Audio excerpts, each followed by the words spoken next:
So it's becoming violent, and I'm thinking, this dude's gonna kill me. And I can't get out. The door was locked, and I just couldn't get out. And I had this split. So the room goes black. And I know that I'm horizontal. Like I know that I'm laying horizontally. And I'm looking up at the ceiling.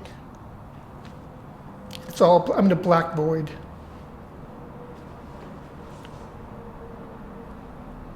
And all I can see is my face looking down at me. Only, it's really weird and hard to explain. But I see myself looking down at me. And there's no voices, there's no talking, there's no sound. But the message that I'm getting is,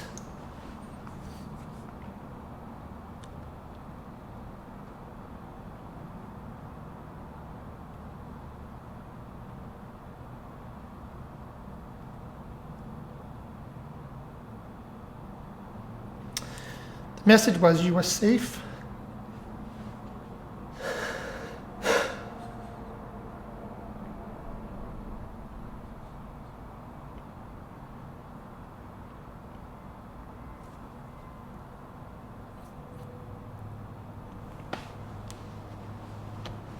The message was, you were safe and you were loved.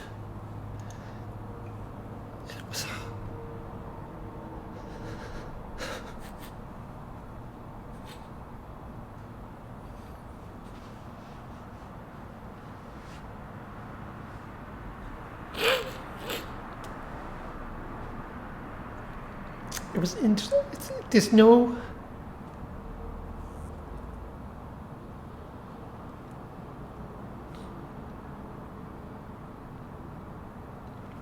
words that can describe the love that I felt.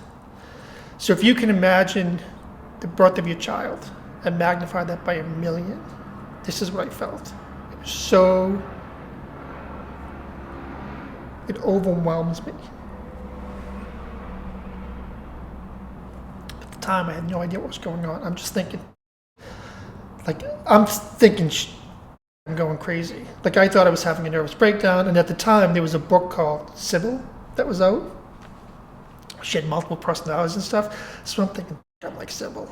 This is what I'm thinking. It's a 13-year-old kid laying there. I'm thinking, first of all, I've had this sexual experience with this guy, and I'm like, what the fuck is this? This dude's gonna kill me. Then I have this split, and I'm thinking, now what? But I gotta tell you, it was the most beautiful thing.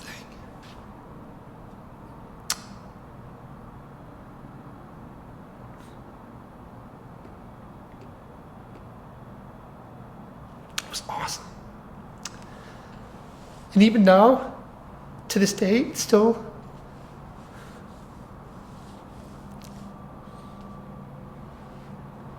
washes over me.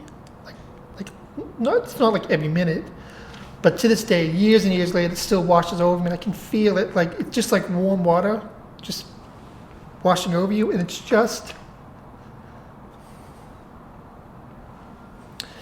so.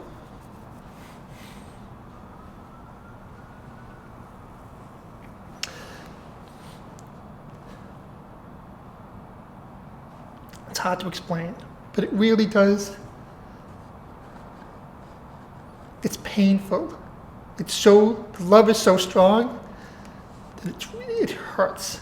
I get exhausted, like after it happens. So here I am, 13 years old, and I'm like, what's going on, right?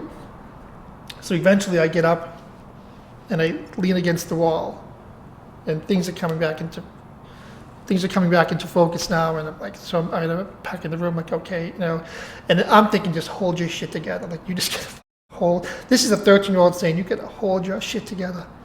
So there was like two pieces to this puzzle. There was the beginning piece, the rape, and then there was a piece that was secondary. And I had never given it like another thought. I probably haven't thought about it in 30 years. Like seriously, it was not like, I'm not religious, I don't read the Bible, whatever. So I meet this guy, blah, blah, blah, we start talking, and it turns out he's a monk. And I said, hey, let me tell you this story. Right? So I tell him the story, and I tell him about how I had this split. And he's like, explain that again? So I tell him about the split and how everything was beautiful, and I felt safe and loved, and it still washes over me. And He's kind of like, what? And I'm not thinking anything of this. It's just like a story like I'm telling you. So he takes me to another monk. This like the big monk. And he said, explain this to me again. So I explained my story. And they started asking me all these questions.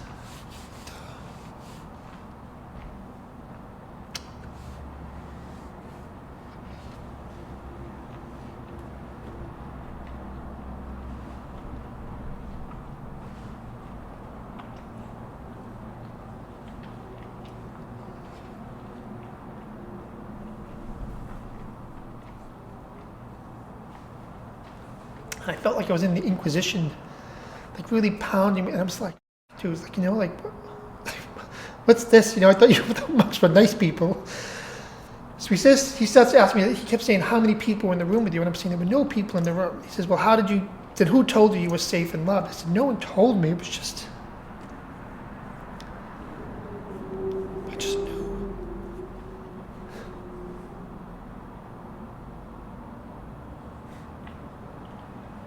Kept asking, like, all these religious things. I'm like, I don't know. I don't read the Bible. I mean, I really have never read the Bible. I can't get past Genesis. There's Adam and Eve, and I'm like, if this doesn't make sense to me, then the rest of the book is just bullshit. That's how I look at it. It just doesn't make sense. So they kept asking how many people were in the room. I said there were no people in the room, but there were 3. But if I had to give you a number, I would say there were 3 people. But there weren't any people. There was no light saying, come to the light, I didn't see my grandparents or anything like that. It was just this black void, and it was just beautiful.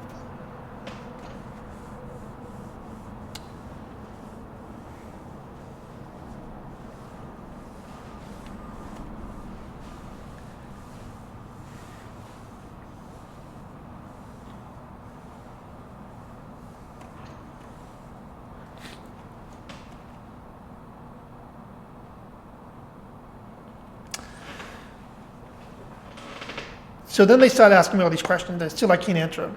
And then they asked me if I knew who St. Teresa of Avila was. I'm like, I don't know. And basically, from what I understand, it's just Catholic mysticism. And I can't believe when I tell you this. I guess I don't. Anyway, basically my version of what happened mirrors what they call the rapture, the divine touch. And they told me that what I had was a touch from God.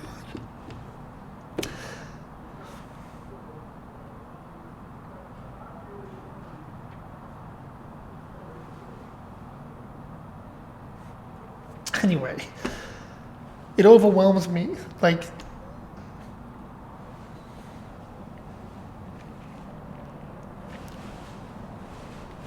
but this is what I got from all this. This, years. This has taken me years to figure out. Was that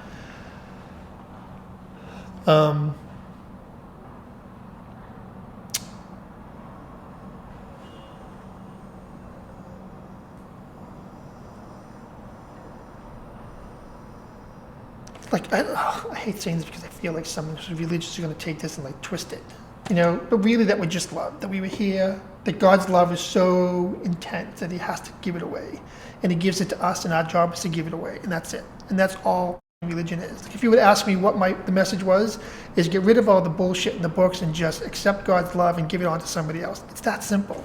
All this other religious stuff just doesn't make sense to me. When I hear it, and I'm thinking to myself, yeah, that's not what he wants. And not like I'm some messenger from God, like, and, I'm sure this experience has happened to multiple people. And even if only like 0.5% of the people have experienced what I experienced, there'd be many, many, many people have had this like divine touch. But it took me a long time to try to figure out like what all this means.